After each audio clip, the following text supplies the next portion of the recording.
Amén. Pueden tomar asiento. Como ya saben, nuestro hermano Pastor Saúl está en casa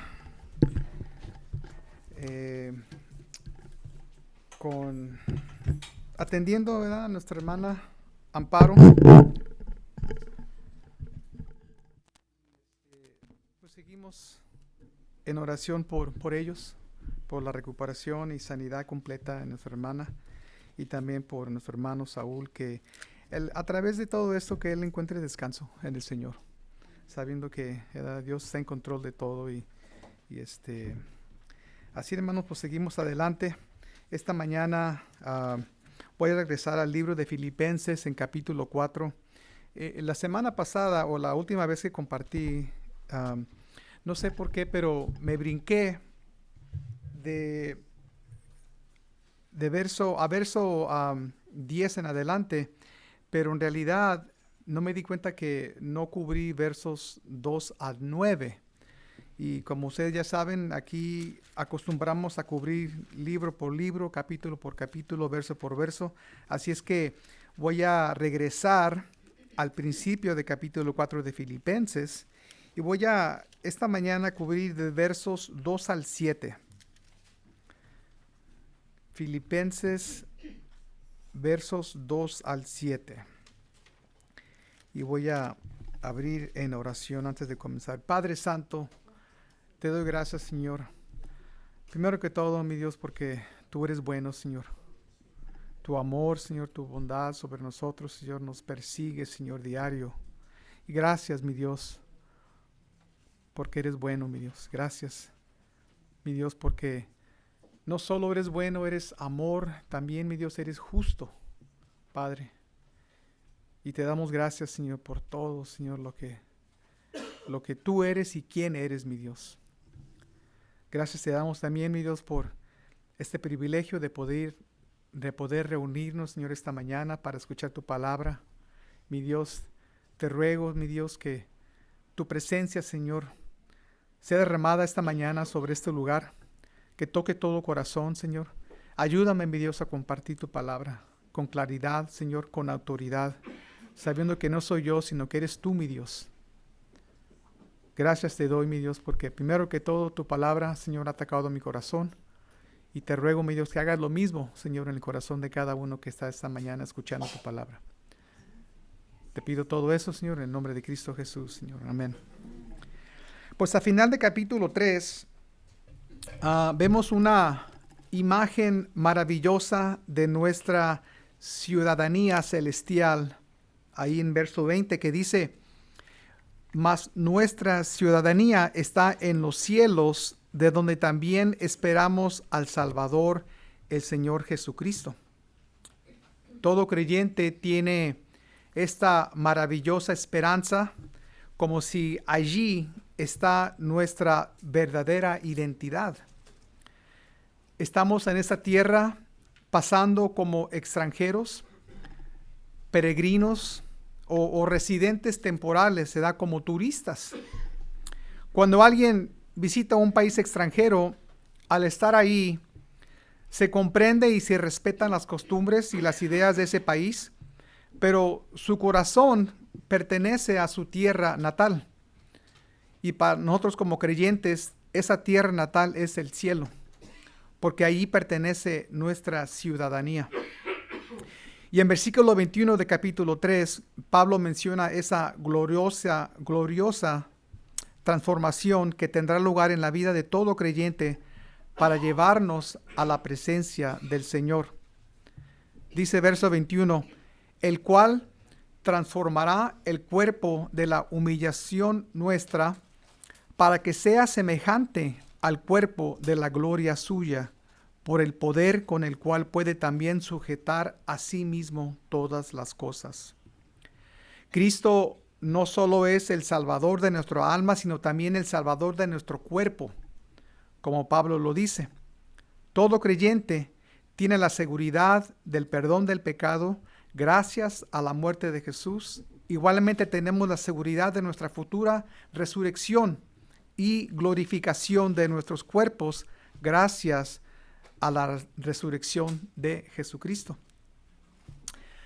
Ahora, recuerden que en los tiempos que se escribieron los libros de la Biblia no había capítulos o versículos. Entonces, verso 1 de capítulo 4 es en continuación de capítulo 3, verso 21, ¿verdad? Y ahí en verso 1, Pablo dice en capítulo 4, así que hermanos míos, amados y deseados, gozo y corona mía, estad así firmes en el Señor, amados. En otras palabras, debido a la gran ciudadanía celestial que tenemos, debido a esta gran promesa de resurrección, por lo tanto, debido a estas cosas, dice Pablo, estad firmes en el Señor. Nueva Traducción Viviente dice, manténganse fieles al Señor. Dios quería que los filipenses y nosotros relacionáramos la esperanza celestial tanto con la ciudadanía celestial como con nuestro destino final en el cielo. Y así voy a leer entonces verso 2 al 7. Dice la palabra del Señor, ruego a Evodia y a Síntique que sean de un mismo sentir en el Señor. Asimismo, te ruego también a ti, compañero fiel, que ayudes a estas que combatieron juntamente conmigo en el Evangelio, con Clemente también y los demás colaboradores míos, cuyos nombres están en el libro de la vida. Regocijaos en el Señor siempre. Otra vez digo, regocijaos. Vuestra gentileza sea conocida de todos los hombres, el Señor está cerca. Por nada estéis afanosos, sino sean conocidas vuestras peticiones delante de Dios en toda oración y ruego con acción de gracias. Y la paz de Dios, que sobrepasa todo entendimiento, guardará vuestros corazones y vuestros pensamientos en Cristo Jesús. ¿Cuántas veces ignoramos lo que consideramos pequeños desacuerdos o conflictos entre creyentes, ¿verdad? Entre la iglesia, entre nosotros, porque asumimos que tienen poca consecuencia espiritual? El ejemplo de Pablo nos dice que cuando identificamos a una Evodia y a una Síntique, que son las personas que Pablo les escribe, entre nosotros debemos buscar la reconciliación y la armonía entre ellas o entre nosotros por el bien de la salud general del cuerpo de Cristo. Porque claramente los pequeños desacuerdos o conflictos no son cosa pequeña para el Señor. Si no, no los hubiera escrito, ¿verdad? Para que nos diéramos cuenta. Pablo no dice aquí quién tenía la culpa, sino que exhorta a las dos a pensar lo mismo. Dice, no solo a llegar a un entendimiento mutuo, sino a preservar la unidad. Verso 2 en la Nueva Traducción Viviente dice, ahora les ruego a Evodia y a Síntique, dado que pertenecen al Señor, que arreglen su desacuerdo. Reina Valera lee, sean de un mismo sentir en el Señor. Hermanos o cristianos que están en conflicto o desacuerdo entre sí no pueden estar en paz con nuestro Padre Celestial porque no están en un mismo sentir en el Señor. Es imposible estar en paz. Jesús dijo allá en Juan 13:35, en esto conocerán todos que sois mis discípulos si tuviereis amor los unos con los otros. El apóstol Juan dijo en 1 de Juan 3:18, queridos hijos, que nuestro amor no quede solo en palabras, mostremos la verdad por medio de nuestras acciones. Entonces, ¿qué podemos aprender de Evodia y Síntique? Este ejemplo entre las dos demuestra que aún los que sirven en la iglesia o los que obran juntos para el reino de Dios pueden tener desacuerdos. Van a haber desacuerdos. También demuestra la importancia de tratarse unos a otros con amor. con compasión y paciencia. Una iglesia que tiene desacuerdos dentro de sí mismo corre el peligro de perder su testimonio, no solo para los que no son creyentes, pero también para los creyentes que buscan una iglesia sana. ¿Cuántas veces no hemos visto personas buscando una iglesia, una iglesia que puedan llamar su hogar, ¿verdad? Pero también es para los que ya se congregan en la iglesia. Corre el peligro de perder su testimonio esta iglesia. ¿Cuántas veces hemos visto personas que cambian de iglesia a iglesia a iglesia porque algo pasó o no están de acuerdo con algo y buscan una iglesia sana, una iglesia que puedan llamar, ¿verdad?, su hogar? Entonces, esos desacuerdos corre el peligro de perder el testimonio no solo para los que no son creyentes, sino para los que están buscando una iglesia y aún para los que ya están congregándose ahí en la iglesia. Es por eso que Evodia, y Síntique debían ser de un mismo sentir en el Señor. O como dice en otra traducción viviente, debían de arreglar su desacuerdo. Eso debe ser ejemplo para nosotros como miembros de la iglesia. Dado que la iglesia está compuesta de pecadores, ¿verdad? Todos somos pecadores. Van a haber desacuerdos, pero también va a haber momentos de división. En estos casos, las Escrituras nos dan instrucciones sobre cómo esforzarse por la paz, por la unidad. Y una de esas instrucciones la vemos en esta misma epístola, en capítulo 2, verso 2 al 4. Y la voy a leer de Nueva Traducción Viviente. Dice aquí Pablo: entonces, háganme verdaderamente feliz poniéndose de acuerdo de todo corazón entre ustedes, amándose unos a otros y trabajando juntos con un mismo pensamiento y un mismo propósito.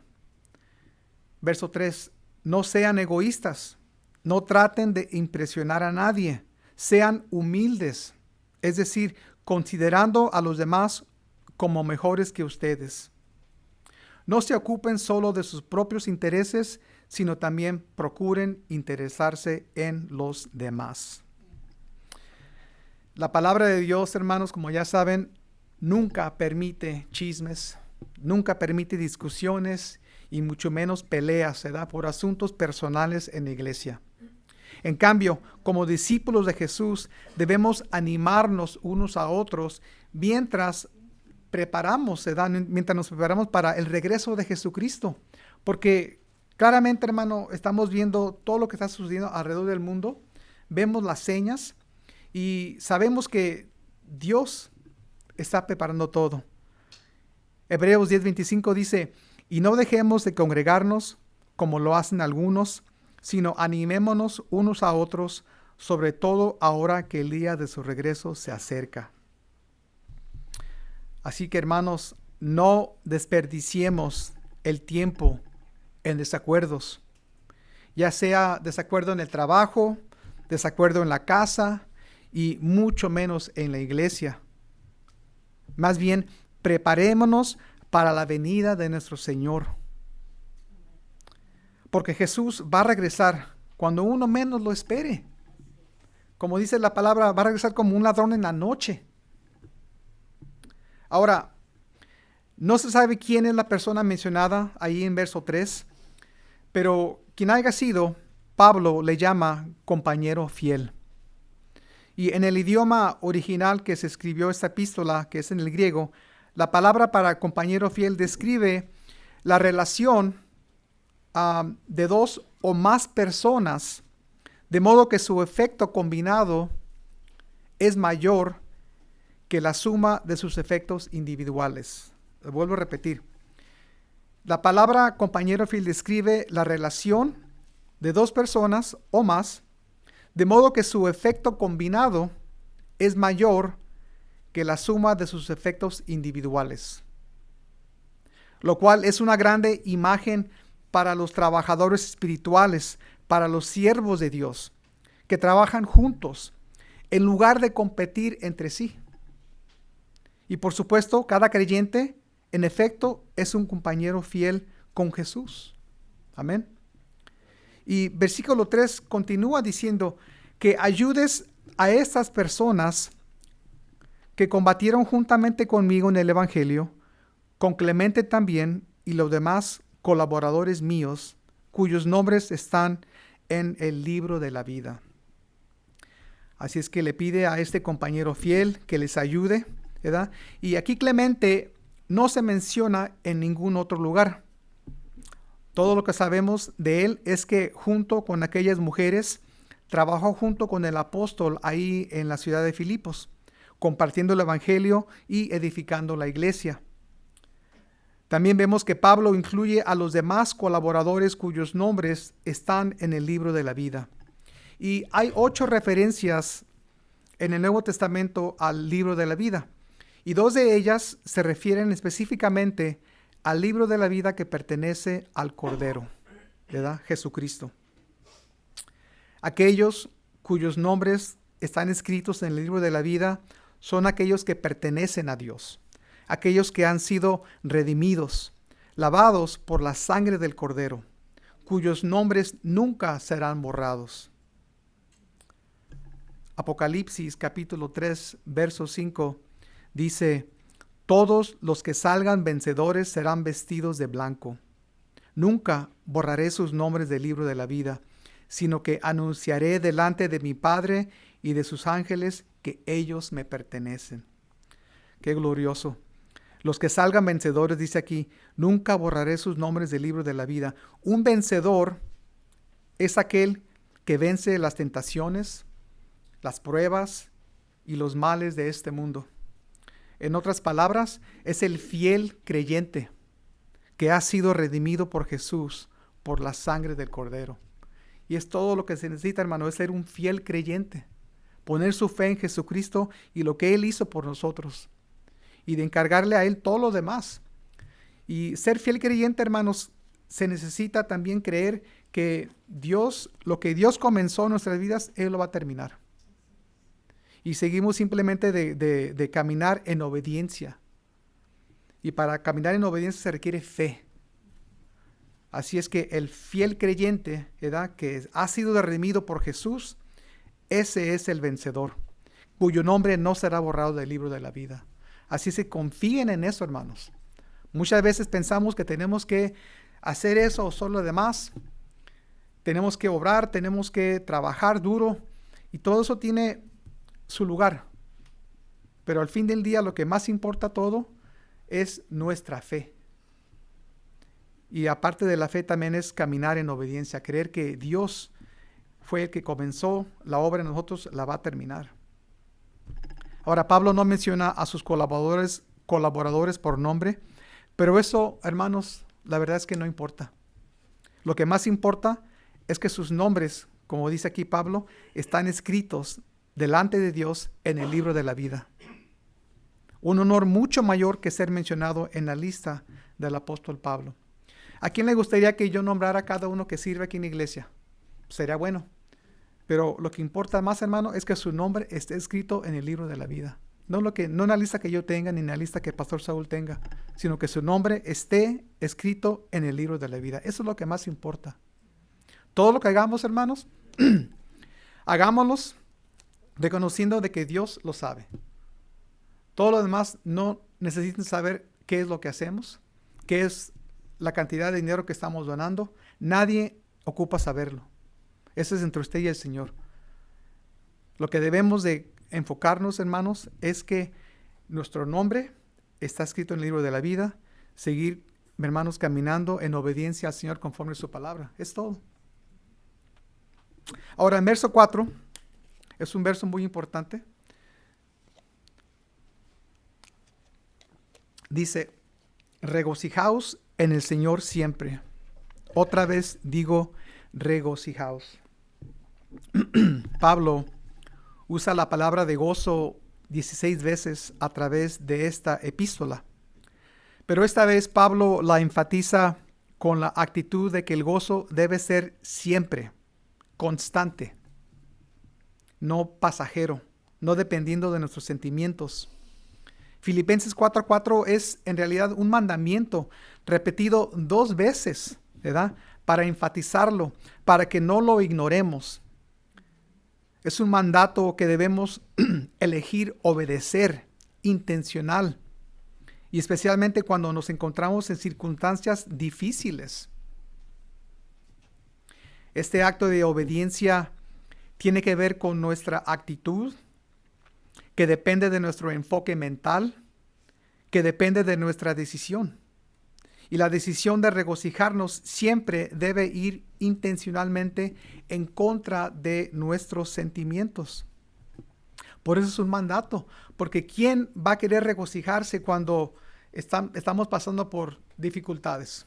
¿Verdad? Es muy difícil, pero aquí Pablo nos recuerda, ¿verdad? Es un mandato, regocíjense. Y este mandato de Pablo a regocijarse, en este pasaje se menciona después de pedirles a esas hermanas que resuelvan sus diferencias y que mantengan la unidad.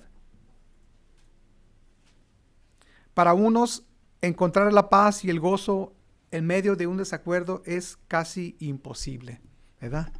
¿Quién tiene desacuerdos con la familia? ¿Verdad?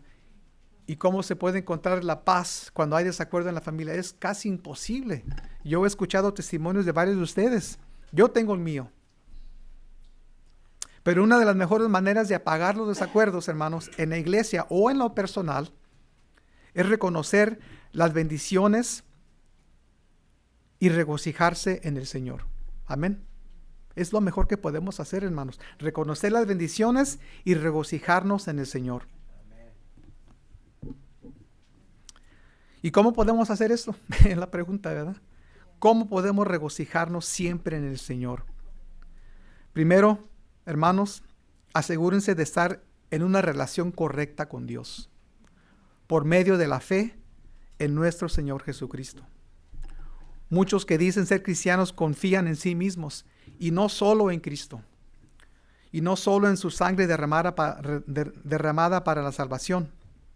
Allá en Filipenses capítulo 3, voy a leer verso 2 y luego verso 4 al 6, está en la pantalla. Filipenses capítulo 3, 2 dice: guardaos de los perros, guardaos de los malos obreros, guardaos de los mutiladores del cuerpo. Verso 4 al 6 dice: aunque yo tengo también de qué confiar en la carne, si alguno piensa que tiene de qué confiar en la carne, yo más. Circuncidado al 8º día, del linaje de Israel, de la tribu de Benjamín, hebreo de hebreos, en cuanto a la ley, fariseo, en cuanto al celo, perseguidor de la iglesia, en cuanto a la justicia que es en la ley, irreprensible. Aquí Pablo explica cómo tuvo que llegar al punto de considerar todo lo suyo como pérdida total para poder ser hallado en Cristo, no teniendo justicia propia por obedecer la ley, sino la justicia que viene de Dios por medio de la fe en Cristo. Así es que primero, hermanos, tenemos que estar en una relación correcta con Dios, y eso es por medio de la fe salvadora en Cristo Jesús, y no en nosotros, no en nuestras propias obras, no en el que yo he cumplido todas las leyes, porque nadie las ha cumplido. Pero alguien sí las cumplió, y esa persona o ese alguien es Jesucristo, y es a través de su vida, de su sacrificio, que nosotros podemos ser justificados, y así podemos entonces ser hallados en Cristo. Segundo, podemos regocijarnos siempre en el Señor en la manera que podemos vivir en sumisión al Espíritu soberano de Dios. Allá en Gálatas 5:16 dice: por eso les digo, dejen que el Espíritu Santo los guíe en la vida. Entonces no se dejarán llevar por los impulsos de la naturaleza pecaminosa. Y más después, ahí en capítulo 5, Pablo da una lista de pecados que describen la carne y que existe una conexión directa entre muchos de esos pecados. Pero luego Pablo describe el fruto que produce el Espíritu Santo, ahí en capítulo 5, 22 al 23, que es el amor, alegría, paz, paciencia, gentileza, bondad, fidelidad, humildad y control propio. Andar en el Espíritu significa vivir en constante sumisión al Espíritu que mora en nosotros, diciéndole no a uno mismo, no a los deseos de la carne y sí al Señor. Significa confiar en la suficiencia y el poder del Espíritu, aunque desconfiemos de nuestra propia capacidad. Proverbios capítulo 3:5 dice: confía en el Señor con todo tu corazón, no dependas de tu propio entendimiento. Es algo muy difícil a veces, ¿verdad? Pero es lo bueno de la palabra de Dios cuando tenemos esos versos escritos para memorizarlos, o de un momento topamos con este verso y nos recordamos de lo que la palabra de Dios dice. Es importante recordar esto, hermanos, de no depender de nuestros propio entendimiento, ¿verdad? Siempre confiar en el Señor con todo corazón. Y eso se requiere fe, hermano. Lo he dicho varias veces, ¿verdad? Fe es lo más importante que podemos pedir al Señor, porque sin fe no se le puede agradar al Señor. Entonces, hermanos, a medida que aprendemos a andar en el Espíritu, el fruto del Espíritu, incluso el gozo, crecerá en nuestras vidas. Las palabras de andar y dar fruto implica un proceso. No es algo instantáneo. Y si han pasado su vida andando, viviendo por los deseos de la carne, pues puede que les cueste un tiempo más para poder experimentar el gozo constante en el Señor. Andar en el Espíritu es un proceso intencional que implica dar muerte al yo y someterse al Dios soberano. La vida cristiana es un camino diario de fe en el Señor, de confiar en las cosas que no se ven y en las cosas que Él nos ha prometido en Cristo. Primera de Pedro 1:8 dice: ustedes aman a Jesucristo a pesar de que nunca lo han visto. Aunque ahora no lo ven, confían en Él y se gozan con una alegría gloriosa e indescriptible. Lo vuelvo a decir, la vida cristiana es un camino diario de fe en el Señor, de confiar en las cosas que no se ven y en las cosas que Él nos ha prometido en Cristo. Es importante recordar, hermanos, diario, porque créanme que, como dije hace ratito, si han pasado una vida viviendo por los deseos de la carne, ¿verdad?, les va a costar más tiempo poder gozarse diario en el Señor. Porque los deseos de la carne, los recuerdos, todo lo demás que dependíamos para darnos esa alegría o ese gusto o ese gozo, la carne va a querer pedirlo otra vez y lo va a querer seguir pidiendo. Y es cuando ponemos a ese cuerpo, a esos deseos de la carne a un lado y permitir que el Señor siga creciendo en nuestras vidas, que la fe siga creciendo en el Señor. Y es la única manera que podemos, con la ayuda del Señor, poder dejar a un lado los deseos de la carne. Cuando alimentamos el Espíritu, la carne pierde el poder. Y yo, de mi parte, lo he reconocido eso. Entre más me someto a la voluntad de Dios, en lo que Él me ha llamado, reconozco que la carne tiene menos poder sobre mí. ¿A quién no le gustaría estar saliendo cada fin de semana de paseo? A todos, especialmente ahorita con este clima que está tan bonito, ¿verdad?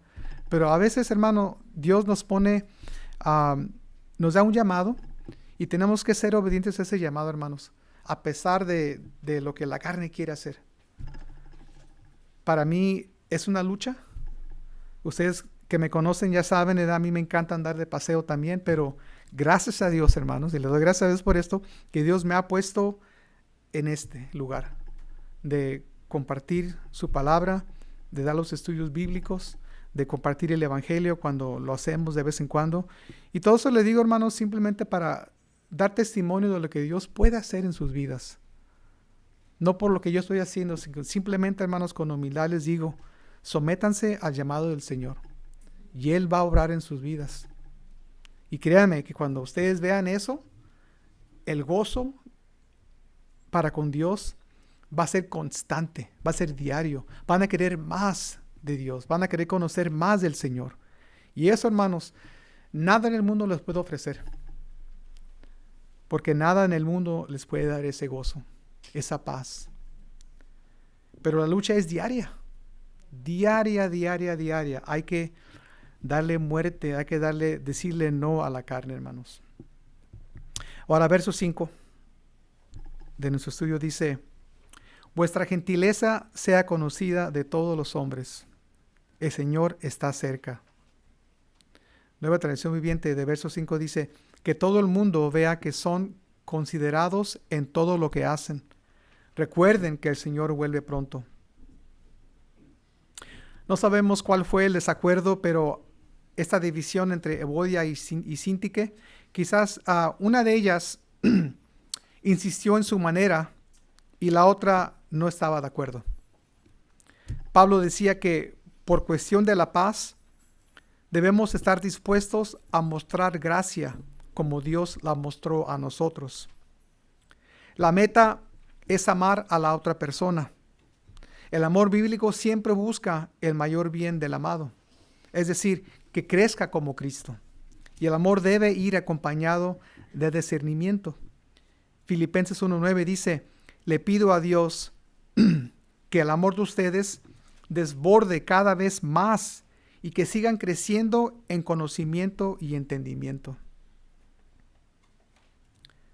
Mostrar gracia y amor significa dejar de lado la idea de hacer todas las cosas a nuestra manera, a mi manera.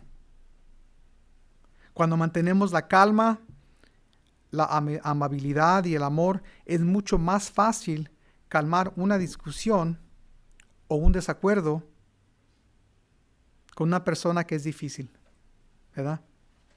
Porque también debemos recordar esto: el Señor está cerca. El Señor vuelve pronto. Y lo vuelvo a decir, hermanos, no pierdan tiempo con desacuerdos dentro del cuerpo de Cristo, porque eso destruye el gozo y apaga el espíritu que constantemente desea promover la unidad en el cuerpo. Versos 6 y 7 dice algo muy importante: por nada estéis afanosos, sino sean conocidas vuestras peticiones delante de Dios en toda oración y ruego, con acción de gracias. Y la paz de Dios, que sobrepasa todo entendimiento, guardará vuestros corazones y vuestros pensamientos en Cristo Jesús. Pocos desconocemos la ansiedad, ¿verdad? Entra de varias maneras y tristemente nos consume lentamente por dentro. Nos preocupamos por todo, ¿verdad? Por nuestras finanzas. ¿Cómo pagaré los biles de este mes? ¿Qué tal si pierdo el trabajo? Nos preocupamos por nuestra salud, especialmente con la edad, ¿verdad? ¿Qué pasaría si quedara discapacitado o tuviera que ir a una residencia de ancianos? O si somos jóvenes, podríamos también sentir esas mismas ansiedades por nuestros padres que son mayores de edad. También nos preocupamos por nuestros hijos. ¿Crecerán bien? ¿Evitarán las drogas? ¿Estarán a salvo en este mundo que está lleno de maldad? ¿O se casarán con una persona piadosa y tendrán un hogar feliz? Queremos lo mejor para nuestros hijos, pero nos preocupamos, como digo, por finanzas, nuestra salud, nuestros hijos. La lista sigue creciendo más y más de cosas que podemos preocuparnos. Pero hay 3 palabras de clave en estos versos 6 y 7. Es el afán, que es la ansiedad, oración y paz. Estar ansioso es el problema que nos dice que despojemos. La oración es el procedimiento que se nos dice que practiquemos, y la paz es el resultado que Dios nos promete. Lo voy a repetir. Estar ansioso es el problema que se nos dice que despojemos. La oración es el procedimiento que se nos dice que practiquemos. Y la paz es el resultado que Dios nos promete. Verso 6 dice, por nada estéis afanosos. En el Sermón del Monte, Jesús dejó claro que la ansiedad proviene de la falta de fe y de un enfoque equivocado en las cosas de este mundo en lugar del reino de Dios. Si justificamos nuestra ansiedad diciendo que es normal y que todos sienten lo mismo, no venceremos porque no estamos enfrentando la raíz del problema. Es decir, nuestro pecado de no creer en Dios, de no confiar en Él y de no buscar primero su reino y su justicia. En otras palabras, debemos buscar primero el reino de Dios, no nuestra propia felicidad. Para experimentar la paz de Dios en lugar de la ansiedad, debemos orar. Pablo menciona 4 palabras para oración que tiene significado parecido y son útiles para distinguir. La primera es oración, luego es ruego, acción de gracias y también son peticiones. La oración es una palabra general para oración, siempre usada con referencia a Dios y con un tono, ¿verdad?, de adoración. Eso significa que cuando oramos debemos recordar que estamos entrando a la misma presencia de Dios Santo. Isaías 6:3, ahí los ángeles cubrieron sus rostros y clamaron, Santo, Santo, Santo, Jehová de los ejércitos. Este es un tiempo personal con el Dios Todopoderoso. Mateo capítulo 6, 9 al 13, no lo voy a leer, pero ahí nos recuerda que nuestro enfoque de la oración debe ser siempre en el reino y su justicia y luego en nuestras necesidades. Entonces la oración, ¿verdad?, es un tiempo de adoración y reverencia a nuestro Señor, recordando que Él es todopoderoso. Ahora, el ruego, que es también súplica, esta palabra resalta el sentido de necesidad y también se ocupa de peticiones específicas. A veces uno pregunta, ¿por qué orar si Dios ya sabe lo que necesitamos?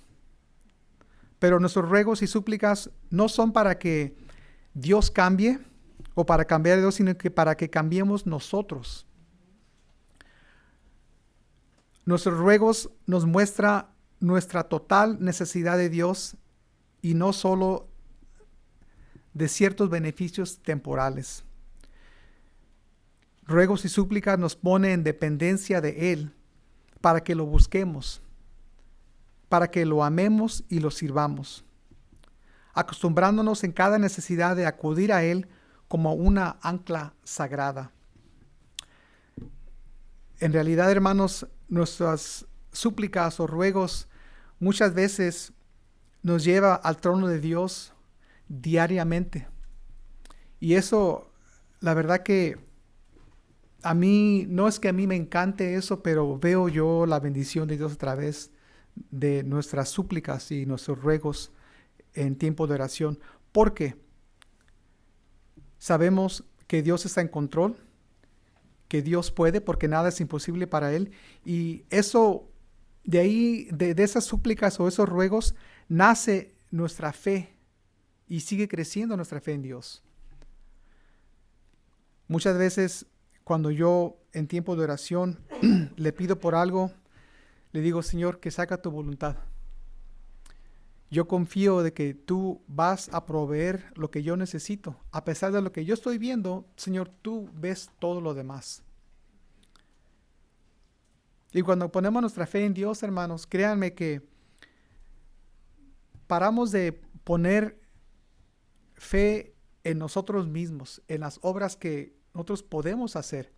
Y es ahí donde Dios a mí me ha mostrado que si yo le estoy pidiendo a Dios que me ayude en algo, necesito esperar en que Dios responda, no en que yo haga las cosas a mi manera.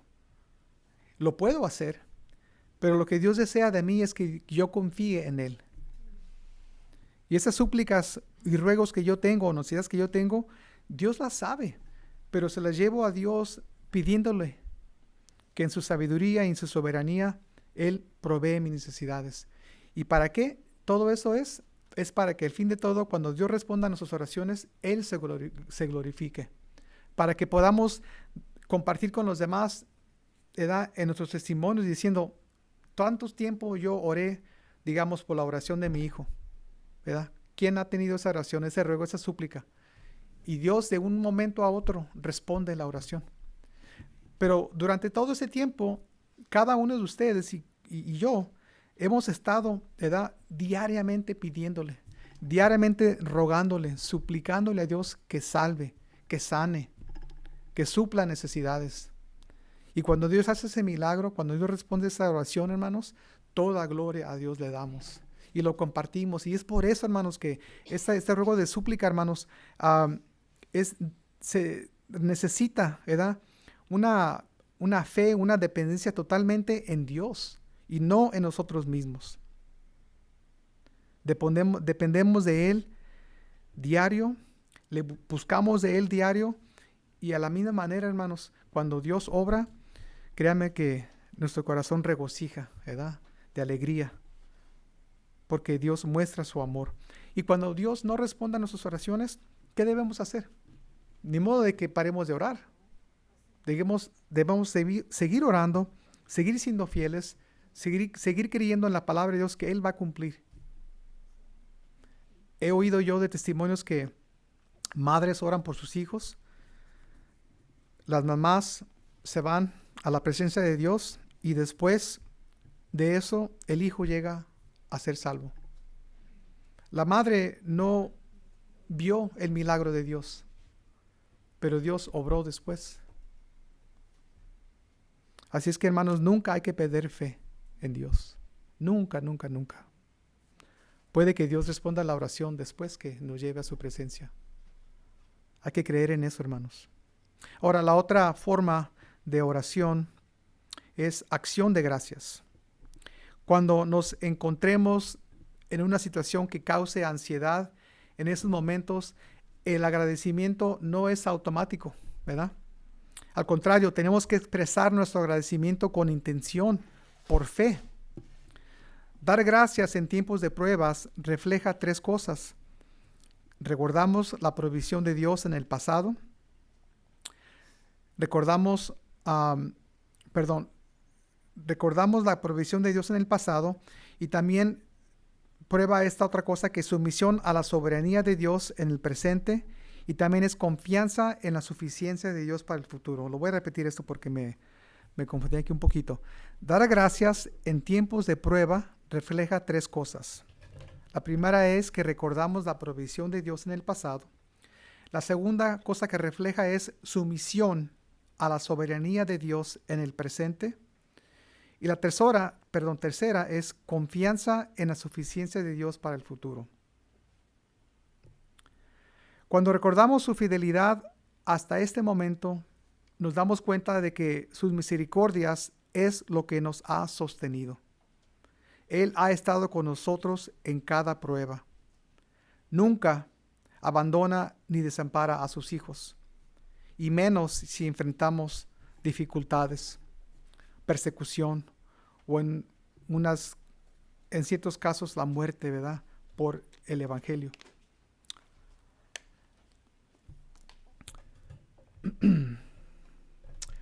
Nos sometemos a la soberanía de Dios, es decir, Señor, yo no entiendo, pero me someto a tu propósito, confiando que tú eres soberano y permites todo para nuestro bien. Eso es someter a nosotros a la soberanía de Dios, confiando en que Dios sabe lo que es mejor para nosotros. La otra forma de oración son en peticiones. Peticiones, este término es parecido a las súplicas, enfatizando la naturaleza específica de nuestras peticiones al Señor. Esta es la palabra que Jesús usa cuando nos dice allá en Mateo 7:7, pedid y se os dará, buscad y hallaréis, llamad y se os abrirá.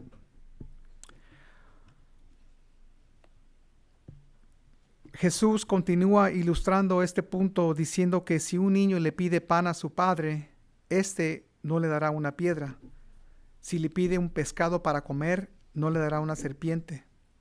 Y Jesús concluye en Mateo 7:11, dice, pues si vosotros, siendo malos, sabéis dar buenas dádivas a vuestros hijos, cuánto más vuestro Padre que está en los cielos dará buenas cosas a los que le pidan. Esas son las peticiones. A veces no oramos por algo porque parece ser demasiado pequeño como para molestar a Dios. Pero si algo tan pequeño está causando ansiedad, no cabe duda que es suficientemente importante de pedirle a Dios. Entonces, cuando oramos, se nos promete la paz incomparable de Dios. Esta paz nos protege como un guardia sobre nuestro corazón y nuestra mente en Cristo. Estamos en unión íntima y permanente con Él.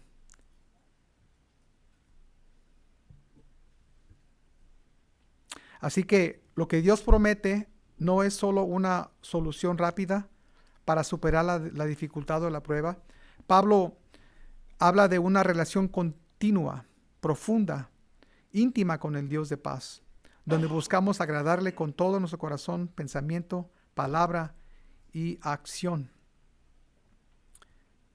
En cada momento de prueba, en cada momento de dificultad o de desacuerdo, nos acercamos al Dios de paz. Nos enfocamos en la gracia de Dios para nosotros en Cristo Jesús. Y abrimos nuestros corazones. Y el resultado es que su paz guardará nuestro corazón y nuestra mente. Es difícil, hermano, andar en pruebas. Y he compartido antes que si creen ustedes que no tienen la suficiente fe para enfrentar las pruebas o las dificultades, es importante, hermanos, tener una amistad con un hermano piadoso, un hermano que quizás ya haya caminado en la vida con tales dificultades, con tales pruebas. Y lo digo esto porque de esta manera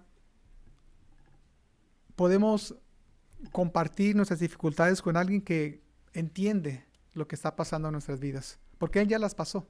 Claro, todo esto Jesús lo sabe. Él también pasó por todos tipos de dificultades y pruebas. Pero, hermanos, en la vida real aquí en este mundo, es de tan ayuda tener un amigo o un compañero en Cristo que podamos ir a él o a ella para compartir nuestras preocupaciones, problemas, y también para buscar de alguna manera apoyo y aliento. Muchas veces yo de mi parte, soy una persona muy privada. No acostumbro yo compartir mis problemas o mis pensamientos porque así soy yo. Pero reconozco la importancia de ser transparente en mi vida con las personas que yo reconozco que ellos ya han vivido. Y cuando hago eso, hermanos, la sabiduría de esas personas, cuando yo los escucho, me animan a mí. Dios no nos creó para andar en este mundo a solas. Somos hermanos en Cristo. Somos parte del cuerpo de Cristo. Todos tenemos somos creados para ser usados para nuestro Señor de una manera muy especial. Allá en la palabra dice, todos tenemos un uso. Uno puede ser la oreja, uno puede ser el oído, la nariz, otro puede ser una mano. Y en ese ejemplo nos muestra que todos dependemos de uno mismo.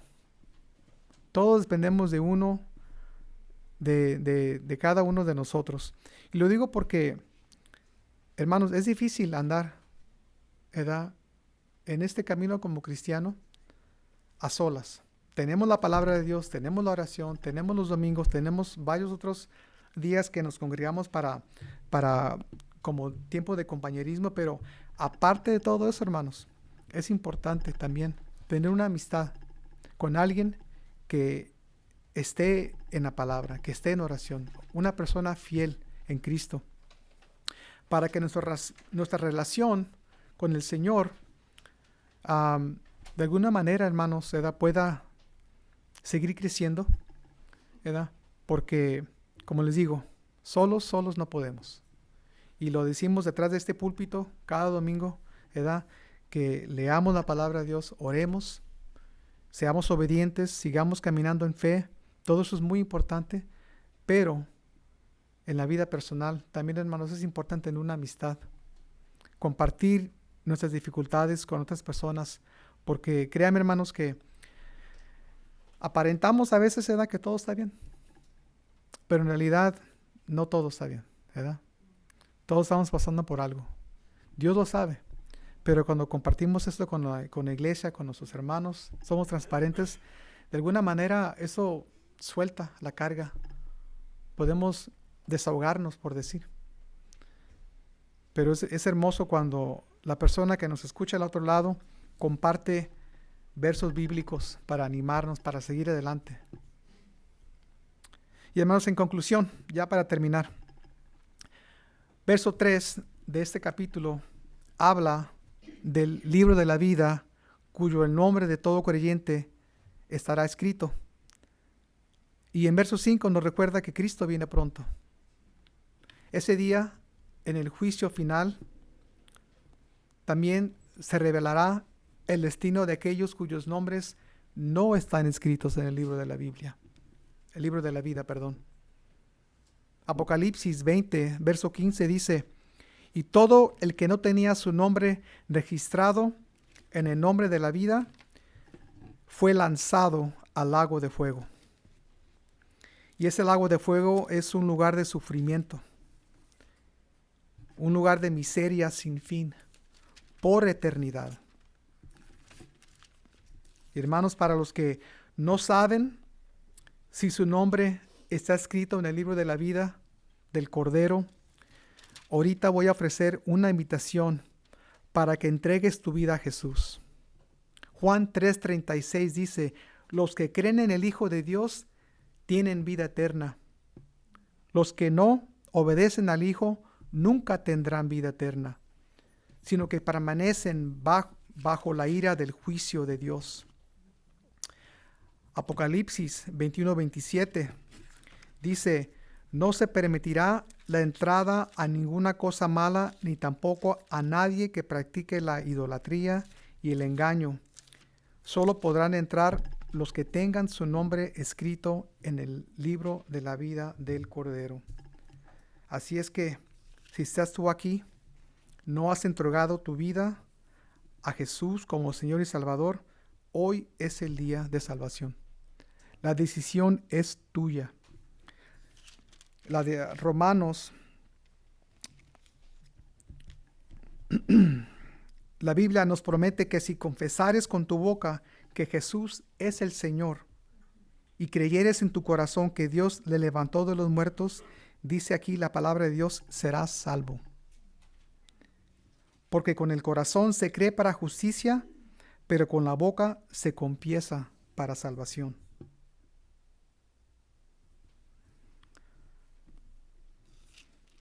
Abre ahora mismo tu corazón y confiésale tus pecados. La palabra de Dios nos dice que el que encubre sus pecados no prosperará, más que los confiesa y se apartara, alcanzará misericordia. Si me estás escuchando, Dios está tocando tu corazón, te está llamando. Jesús te invita a que recibas la nueva vida que solo Él te puede ofrecer. Segunda de Corintios 5:17 dice: de modo, si alguno está en Cristo, nueva criatura es. Las cosas viejas pasaron, he aquí todas son hechas nuevas. Cree en tu corazón y confiésalo con tu boca y en una oración como esta. Cerremos nuestros ojos, hermanos. Ahí donde estamos sentados, si alguien en esta mañana quiere hacer esa decisión de recibir a Jesús como Señor y Salvador, para que tu nombre esté escrito en el libro de la vida del Cordero, repite esta oración conmigo. Señor Jesús, creo que eres el Hijo de Dios que murió por mis pecados y resucitó. Me arrepiento de mis pecados y te pido que me perdones. Envía ahora tu Espíritu Santo a mi corazón para darme el poder de rechazar lo malo y caminar en tu voluntad. Gracias por tu amor, gracias por tu salvación y gracias por la nueva vida que me das en este día. Juan 6:47 dice, el que cree en mí tiene vida eterna. Amén. Gracias, Padre Santo, te doy por esta preciosa palabra, Señor, que tú nos has dado. El título del mensaje es Alégrense, regocijaos. Y mi Dios, verdaderamente podemos regocijar, mi Dios, o podemos alegrarnos por la salvación de cada persona, Señor, que ha decidido, Señor, abrir su corazón a Jesús. Esa es la razón de poder regocijarnos, Señor. Si tú entregaste tu vida esta mañana, regocíjate, alégrate, porque tu nombre está escrito en el libro de la vida del Cordero. Y eso, Señor, es lo que a ti, Señor, te agrada. El cielo, Señor, los ángeles todos en este momento, Señor, están cantando, Señor, de alegría, Señor, regocijando, Señor, porque una alma dio su vida a Jesús. Gracias, Señor, te doy, porque tú eres grande, Señor, tú eres bueno, tú eres todopoderoso, mi Dios. Tú sabes exactamente, Señor, por qué nos has traído aquí esta mañana, Señor, para escuchar, si haya sido simplemente esta invitación, Señor, de salvación. Gloria a ti, mi Dios, porque tu propósito se ha cumplido, mi Dios. Y lo vuelvo a repetir, cada persona en este momento que ha llegado aquí, que no ha recibido a Cristo Jesús, hoy es el día de salvación. No salgas de aquí sin haber hecho su oración. Gracias, Señor, te doy. Te lo pido todo, Señor. Llévanos a casa en bien, Señor. Amén.